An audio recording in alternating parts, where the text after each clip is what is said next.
Hello hi నమస్తే అండి. కమ్మగా అప్పటికప్పుడు తయారు చేసుకొని తినగలిగే స్వీట్ తయారీ విధానం తెలుసుకుందామండి.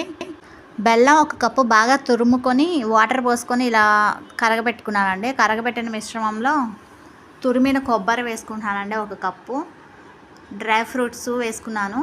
వేసుకొని ఈ విధంగా కలుపుకున్నాను. ఈ విధంగా కలిసిన మిశ్రమంలో గోధుమ పిండి కానీ బియ్యం పిండి కానీ వేసుకొని కలుపుకోవాలి. ఉండలు లేకుండా బాగా కలుపుకోవాలండి. స్టవ్ మీద ప్యాన్ పెట్టుకొని ప్యాన్ మీద ఆయిల్ వేసుకొని మన దోసల పిండి మిశ్రమాన్ని వేసుకోవాలండి. దోస పిండిలాగా లో ఫ్లేమ్ మీద 2 సైడ్స్ బాగా ఫ్రై అయ్యేలాగా ఫ్రై చేసుకోవాలండి. 2 సైడ్స్ రెడ్ కలర్లో వస్తే మన స్వీట్ దోశ రెడీ అండి. మధురమైన దోశలను తిన్నవారి మనసు దోచుకునే దోశ, మధురమైన dosa ready. Thanks for watching. Please like, share, subscribe my channel.